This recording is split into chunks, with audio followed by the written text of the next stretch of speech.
Okay, hey guys, Area Arachnids here. Want to do a update video on a few simple rehousings I did this evening. There were 4 total, and then a few bits of news, what's going on in the next week. First, you can see I moved my Fauna Pelma Annex Dallas out of this Store All Solutions container, which again, these are great for, you know, small juveniles. They work great for, like, you know, it's even hard to say that they're great for burrowing species. They're great for terrestrial species. I'm sure that you could probably, you know, well, of course, if you don't have holes in the bottom, you could probably rig something up and make it an arboreal if you really wanted to. But what I didn't like about these is these push buttons on the side. After a while, there were a few of them that got really hard to get off. Like, they didn't want to unclip. I'm not quite sure why. I had quite a few of these. These were like $4 or $5 a piece. I got them at Dollar General. And I used them for a lot of spiders. I still have 2 in them right now, and I may use them again. They're all stored away right now, other than the 2 that are still in use, and this one will get stored away as well. But they can be used for what these would be, I think, better for would be fossorial species that you get a better helicopter view, you know, that you don't really need to see through the sides because you're going to have dirt all the way up to a certain spot, and you're going to see all their burrows and stuff inside. So, or again, I don't know. I like my Hapalopus species Columbia larginet because of the way it's set up. And my first one that I had, Lucy, that's what I raised her in until I moved her into the 7-liter stair-like containers, which I'll show you in a second. So this is Dallas. We moved Dallas into, this is a Systema. This was the enclosure for the Gramstola pulchripes, Anica, that we moved into the clear acrylic. Dallas went right in. Pretty calm spider, actually. Probably an easily handleable spider. Again, Fauna Pelma Annex, the Texas Tan. I used a combination of cocoa fiber, a little bit of sphagnum moss here, just for some color, and organic potting soil, the Nature's Choice that I use. He moved right into the transfer vial and then moved right in here without any issues. He's actually, or she's actually pretty, I think it's a he, but pretty placid spider, to be honest with you. So I gave it like a, you know, nice little area that it can burrow. He always wants to climb out. That it can burrow. Yeah. If it wants to, and there, he's going to go back inside there and hide. I'm kind of hoping that he's a digger, but he doesn't burrow. He just moves dirt around. So he's an excavator. So I imagine that by the end of today, this will probably be full of dirt. All that dirt in there will probably be moved, and stuff will be caved in, and, you know, that's what he likes to do. He just likes to plow. So that was the first move. Let me pause you, and I'll get the other ones over here. So this is Chaos. This is the Pteronochelys marinus, the OBT. Actually, even though I dreaded doing this rehouse, I really don't want to lift this up. I just don't trust her in a new enclosure. I do want you to see her real quick, but I don't want her out, so you're going to have to live with it like this. I did have the lid off earlier, but she's starting to wander again. So it's not deep substrate. It's a few inches. It's deeper down here. We got about 4 inches of substrate down here. She's roughly a 3-inch spider. So she's got a piece of cork bark that's kind of starter burrow was made, and she went in it, came back out. She hasn't webbed anything yet, of course, but she did come here and get all her water out of her water dish, though. So I put these decorations, I got these last year on clearance after fall was over, Thanksgiving or whatever, at Walmart for like 50 cents a piece. There were like 6 or 7 strands in each one. There was an orange one, and then there was brownish one. So if we kind of open it up, you can just get a glimpse of her. So I'm hoping she'll just dig down inside there and then burrow back to this corner. That's my hope. She's going to web. There's no ifs, ands, or buts about it. I'm hoping that she doesn't web to the lid, but you know, she's going to, just because I don't want her to. She's definitely going to. So that was, actually, she was the first one I rehoused today. And because it went so easy, it was a 10-minute turnaround from getting her out of her old enclosure, which was just like the one that I just showed you with the Faunopelma annex in it. That's what she was in. So I moved her out of that. So she's got quite a bit more room to wander and more room to web. Not a bunch more substrate. Well, she does have more substrate. She got about 2.5 inches more dirt in this corner than she did before to burrow if she wants to. So that's her.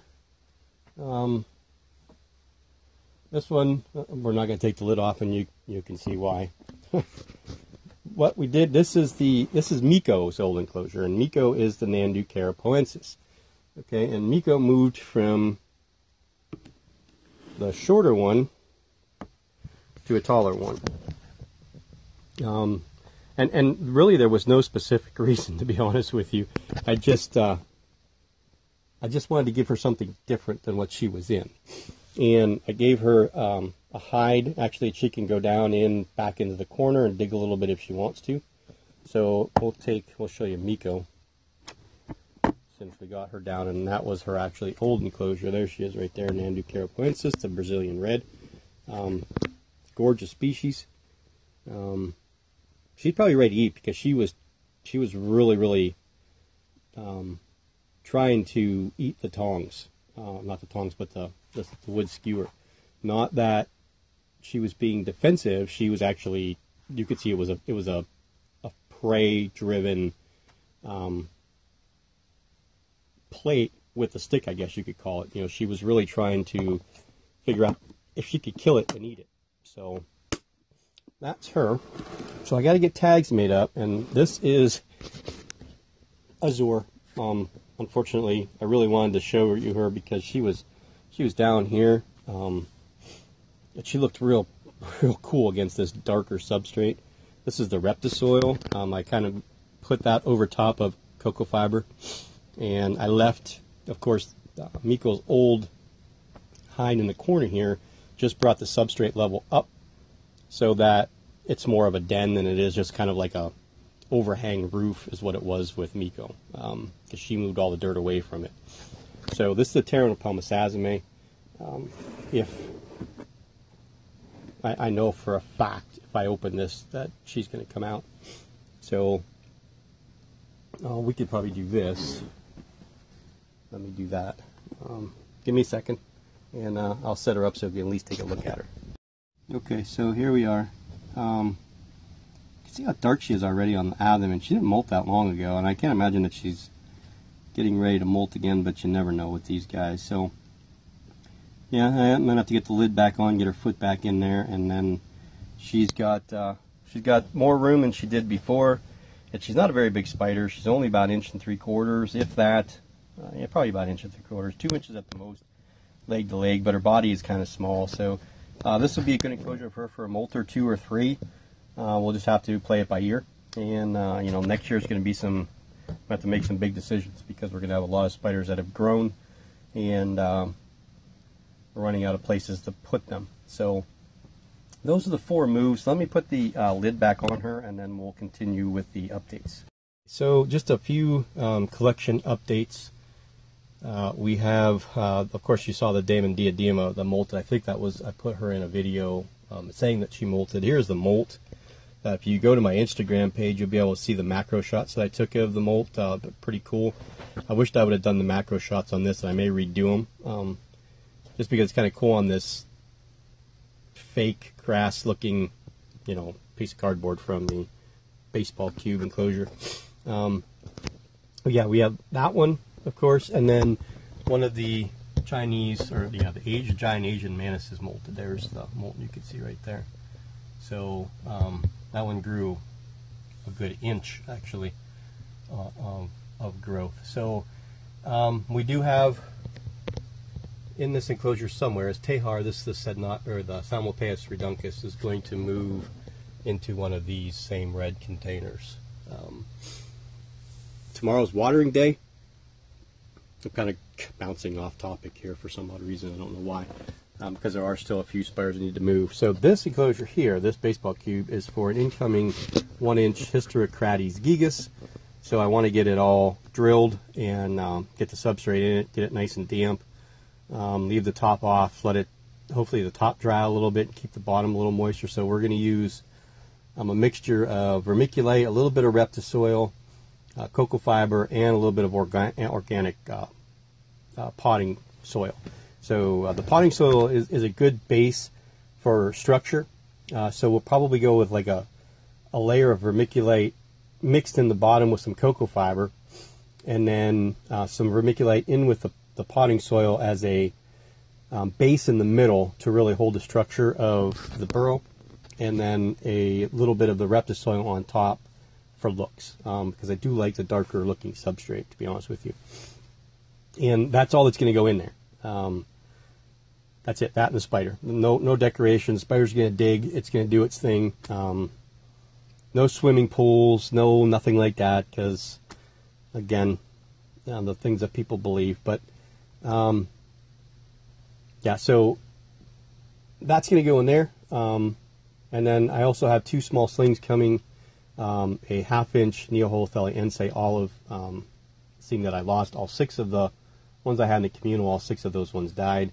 So this one it was just kind of a deal that I got from a friend of mine, and I went ahead and did it. And I'm also getting the 1/2-inch Haplocasma or Haplocasmia. I think it's one of the two. I got to look at that name again. The Himalayana. Yeah, Himalayana. Haplocasma Himalayana. The spiders from Nepal. They're beautiful. Again, they're an Asian species, so they're going to dig and they're going to web. Looking forward to that. It was a spider I wanted to get last year and just never did it. And I honestly can't tell you why I never did it. I just never did it. I think it was partially of the price of some of them, and I think what I got these ones for, the 3 of them together, were cheaper than what you would have paid for one of those last year. So looking forward to that. And we did lose 2 slings. One was one of my Brachypelma vagans slings from my male.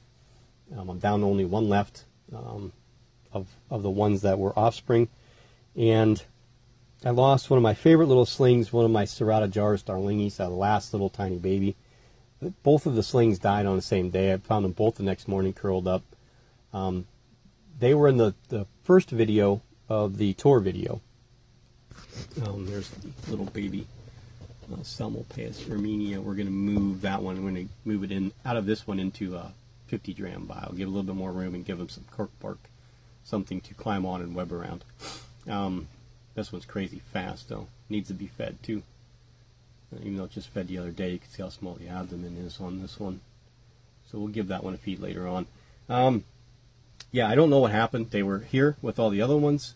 When I did the video, I didn't open their vials up. I do not believe. I'd have to rewatch the video, but I think the only vial that I opened up was of the Ornithoctinae species Laos. I was always saying Laos, but it's not. It's Laos, and I realized that when I was watching a Vietnam documentary the other day, which I was enthralled with, to be honest with you. And they were saying, you know, the invasion that they tried to do from the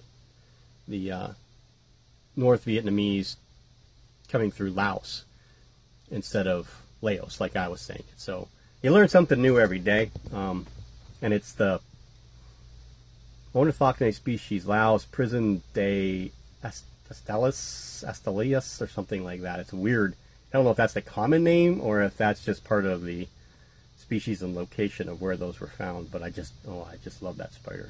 What it's going to turn into is just something fascinating. But anyway, yeah, I lost 2 slings, and that kind of really bums me out. I love the darlingis, so I only have the 1 left now, and that kind of bums me out because I did, you know, they're not a hard species to breed, and it was something that I wanted to do, you know, as a future project, probably not even next year, but maybe the year after. And unless I pick up some more, I'm not going to have that opportunity because I only have the 1, unless, you know, the one that I have ends up being female and I can pick a male somewhere. But yeah, I do have some spiders that still need to be moved. I still need to move my Grammostola species north out of the bigger enclosure into a smaller enclosure. She just doesn't need the space, and you know, if I can condense some of this stuff up on this top shelf to get them down smaller, I'm going to do that. I may also do it with the Faunopelma simani. I'm going to leave the Chalcodes alone. Hopefully she'll be dropping an egg sac sometime. Who knows when? If she even does it, I hope she does. But I'm going to add some more dirt to her because she was very, very defensive last time I tried feeding her. So you know, I don't know if that's a good sign or a bad sign. You know, because I know a lot of spiders, females will eat, and then they won't eat, lay an egg sac, and then, you know, not eat until the babies are hatched. So I don't know if that's a, hey, I didn't want to eat because I'm going to molt, or hey, I don't want to eat because my belly's full of eggs and I'm agitated. So I'm kind of hoping it's the latter, but we don't know. So yeah, we have them, and we have to mail out the male versicolor. I still haven't got a chance to do that. I'm hoping I can get that done Monday. If not, I'm going to have to wait till the following week because it's only going across Pennsylvania. We got nice weather next week. It's supposed to be, well, it's supposed to be 50-some degrees tomorrow. I'm kind of hoping that the temperatures will be good enough for me to send him off to the other side of PA on Monday. But yeah, I'm going to do a real thought process over the winter on a handful of tarantulas of whether I'm going to hang on to them or I'm going to move them, because we are going to need to increase enclosure size on some of them, and we're going to have to some of these terrestrials are going to start getting bigger. I do have a lot of slow growing spiders though. That's the good part, you know. I mean, my Atlas species red, that's as big as she's going to get. But I do have a lot of Brachypelmas, a lot of Faunopelmas, a lot of Grammostolas that are going to take a long time to grow. Even my Sednochnomus brachyramosa is taken forever to grow. So I don't have to rush to move things, but these guys, these arboreals are going to get big fast. The Metallica, she's ready to molt. The Rufilata, the Smithy, the Tigrina Wasseli, they're going to grow, you know, and they'll be okay in those enclosures, okay, but those two shelves are tied up with that. So there's nothing else that I can put there. And you know, you can't use the bottom shelf because you can't get down to there. You know, I don't want to put the spiders down on the floor. So I'm kind of stuck with that shelf, and this shelf's going to be tied up, you know, with the Reduncus and the Cambridgei and the other Reduncus and the Eberporsortoma, and you know, there's GBB, and you know, there's in the back there's the female Vicularia metallica. So there's a bunch of stuff that I'm trying to get everybody winterized. I'm trying to get them in what I want them in the winter, to get through the winter. Because again, it gets cooler here, so my feeding can be spread out. The spiders don't grow as quick because their metabolisms go down because it's cooler. I don't crank up the heat in here. You know, during the day I'll turn the space heater on, but it'll be set at like 70, 71, 72, if that. And then our space heat, or our regular heat, or our furnace only will be set at like 65 to 68 when my wife's not here at work, and I'm not here at work. And then we turn it up when we get home, of course. But so yeah, my spiders grow slow over the winter, real slow because of course the cooler temperatures. But this enclosure here, this is going to be for the Chaetodipelma olivicea. I'm going to design what I want to do as far as a rock wall. You know, I want to use, you know, I was thinking about something like this.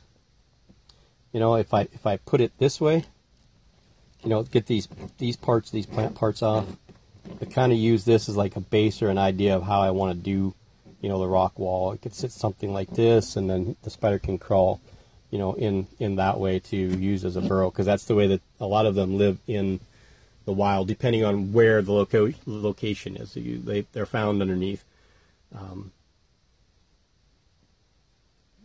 rocks, they're found underneath broken down trees, they're found in rock walls where they'll dig out part of the mortar and then they'll hide back inside there. It's interesting the way that they do things, and I'm hoping that I'll be able to get an idea of how that one wants to act with this new enclosure, because I'll give it kind of a rocky area, and then I'll give it like a piece of bark on the other side, and they can decide whether it wants to burrow down or not. I was told that you know, it would burrow, and it never did. It just kind of moved dirt a little bit and made itself like a little den, but that was it. It never dug a hole. It's just so stinking fast. So yeah, that's where we're at for the weekend. You know, again, I'm pretty excited I got those 4 moved. I've been wanting to move the Sazime for a while. I definitely have been wanting to move Chaos. I debated all day today on what I wanted to put her in. And, you know, I mean, I have those tubs in the back, those European-style tubs, the deep ones, that I had the Poecilotheria fusca and the Regalis in for a long time. And I was like, oh, maybe I'm just going to bite the bullet, put a bunch of substrate in there, and then throw her in and let her do her thing. Well, I changed my mind. I gave her enough dirt, I think, to make herself a den and burrow, and I gave her the opportunity to web. And I'm going to be happy with the way that she set up. I know people aren't going to agree with me with the way that she set up, and I really don't care, to be honest with you. I mean, I stopped caring a long time ago, but you know, I'm learning a lot about patience. So trying to be patient and tolerant, you know, being a moderator of so many groups on Facebook, and then being involved in so many groups on Facebook, that I read a lot of posts that 6 months ago I responded to them, and now I just scroll right past them and say I don't even want to deal with it. You know, of course, on the ones that I moderate, I have to try and do my best to give proper information and keep the peace. But there's just so many weird topics going around lately, and it's just, I don't know. It's some of them are just kind of odd, and I'll explain to you. Let me pause this real quick, because we're getting to that point again of, you know, 12, 13 minutes, and then I'll bring somebody out. We'll take a look at them. Maybe we'll try and feed Chaos. I don't know. We'll try and do something here. Or we'll feed Miko. That's what we'll do, and then I'll speak a little bit while Miko's eating. So we'll try and feed Miko again. Landu carapoensis. I'm sure she's going to eat. Maybe. But I think, there we go. She caught that one mid-jump. Now, use your burrow there, or use your little cave. That would be kind of nice if you use your cave. See if she'll take the second one. No. Stay down there. Stay down there. Okay, it's like a lion tamer. Okay, so anyway, you don't want the second one? If you don't want it, I'll take it out. We'll just let it walk around for a while. So anyway, we'll kind of we'll watch, see what she does. The big topic today, again, and this is a sore topic with certain people, on both sides of the argument. And I think there's a common ground that can be made. And I think trying to make people realize or understand your point of view in this matter especially is kind of hard to do, because you have, and the topic was common names versus binomial names, and people want to keep calling Latin names, and I was doing it for a while too, and they're not Latin names, because they're part Latin. There's Greek, there's Afrikaans in there also, so there's a lot of different derivative languages that make up the names, genus, and species of spiders, mostly the genus. But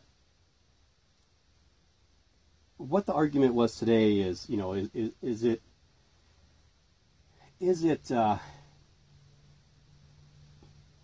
disrespectful to the hobby, or disrespectful to your tarantulas to use common names? And I think people were getting upset because, again, you can't read tone in text typed on a computer or on a phone or whatever. So when you get on these groups on Facebook, or you know, even in the groups in Arachnid boards, no one can understand tone. You can assume tone, and you can assume what the other person is trying to convey as far as what you think, but you're conveying your thoughts into black and white typed words. So you're putting emotion, or you're putting tone onto somebody else's words.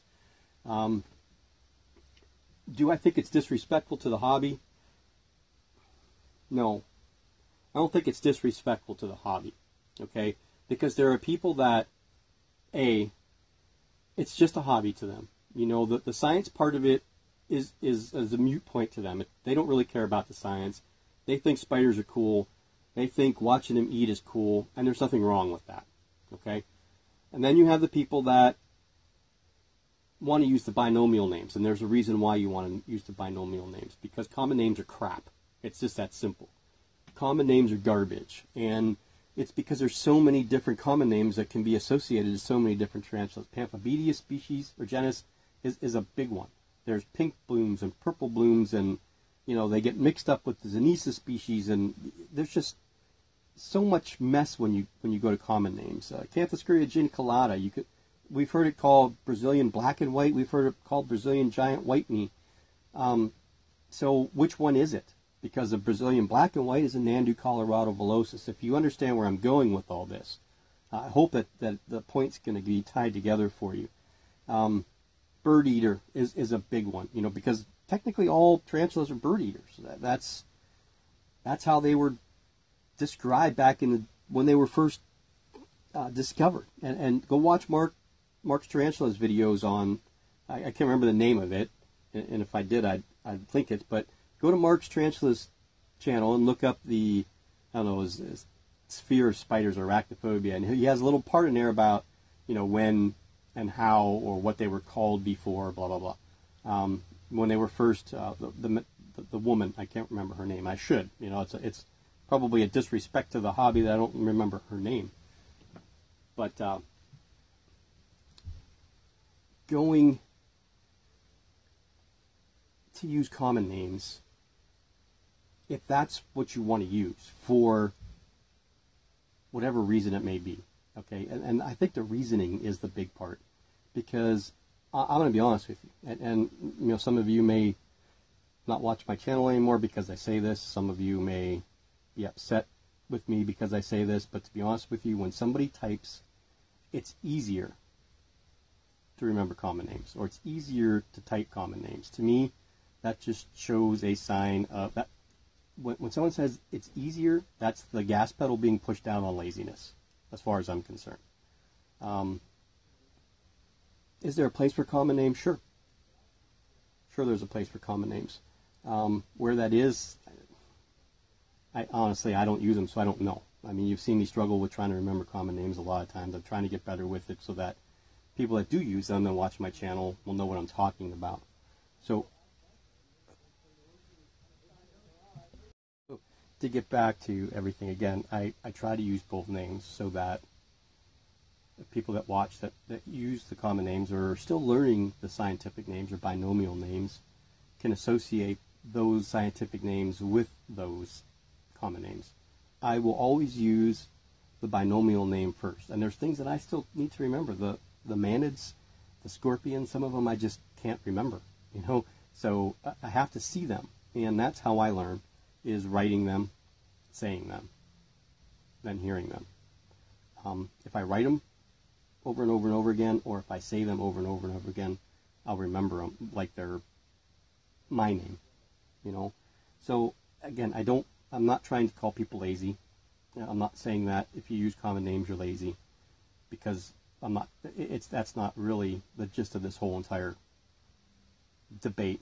It's when you say it's easier, it just seems to me you're trying to take the easy way out, which to me is laziness. It's the roundabout way of getting around, having to learn how to spell Chromatopelma cyanopubescens.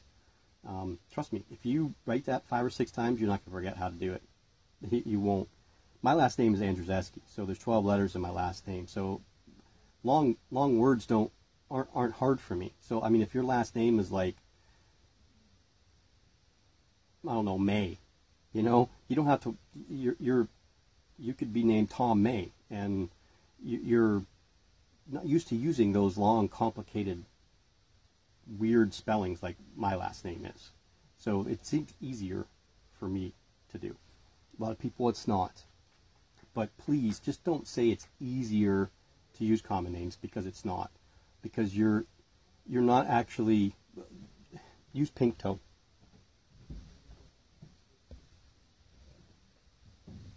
Again, we'll use pink toe as an example. There's so many of them. If you look at the Caribbean versicolor, the common name is the Antilles pink toe. They don't even have pink toes. But because they were in the Avicularia genus, everything that was associated with the Avicularia genus was common named a pink toe. So, now that the revision's been done, and there's 6 morphs of the Avicularia avicularia, and they have similarities but a little bit of subtle differences, how do you know what's what? You know, if I say I got a common pink toe, you go to PetSmart and you buy a common pink toe, what the hell do you get? You don't know. You know, but if you go to an exotic pet store and something is marked, you know, Avicularia rufa, you know what it is, because they know what it is.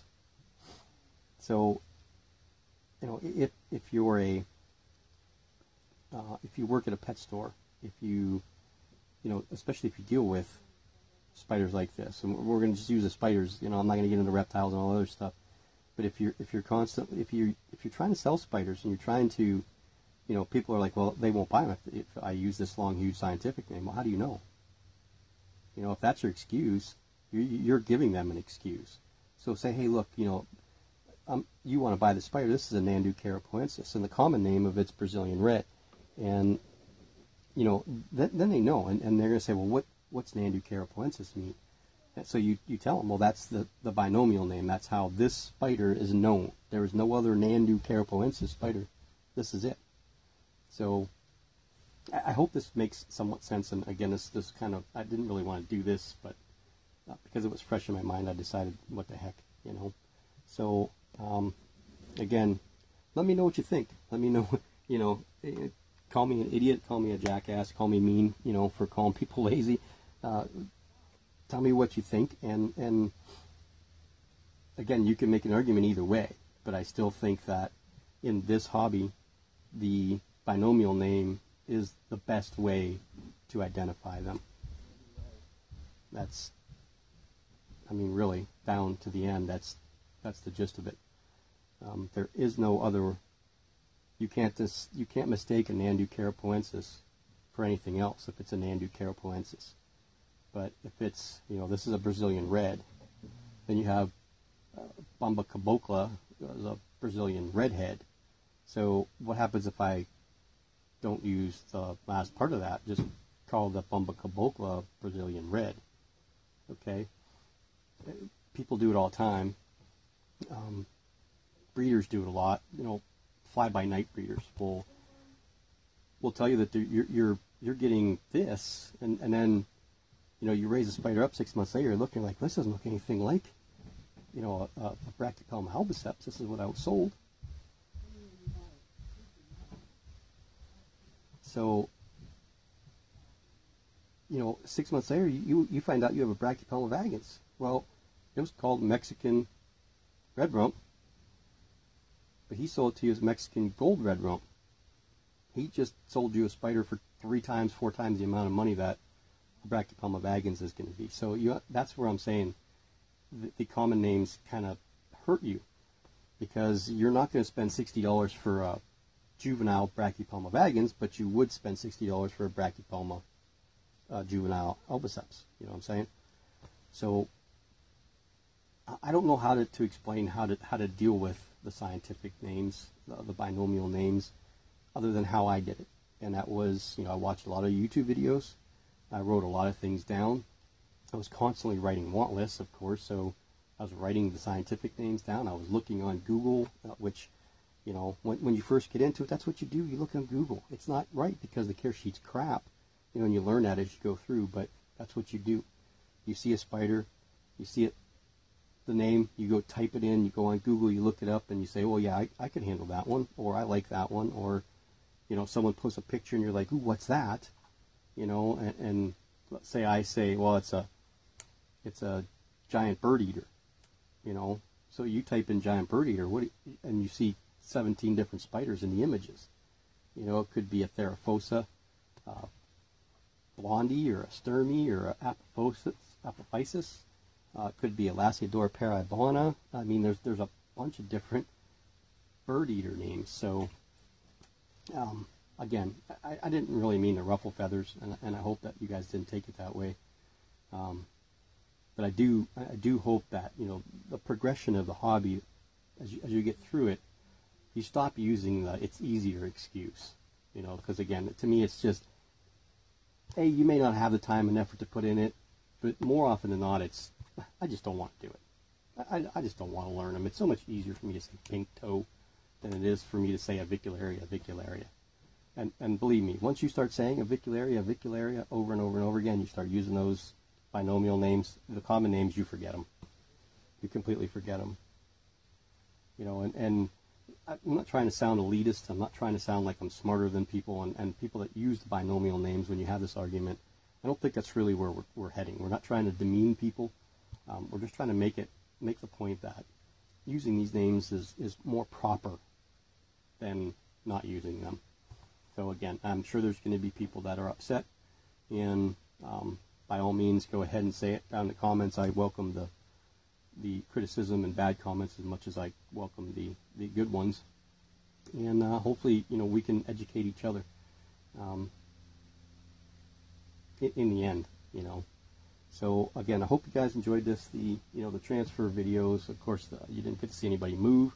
You know, again, another hot topic that was added into this, and you know, just the updates with the molts from the Manus and the Dana Diadema, what's upcoming next week, and what's still to be moved. Probably 4 or 5 more that are going to be moved before Thanksgiving, and then I'll probably be done with rehousing, and then it'll be just arranging the shelves the way I want them. And then figuring out my categories of, you know, when I start doing fitting videos again, who's going to be in what category. I know a lot of people say just keep doing the videos the way you're doing them.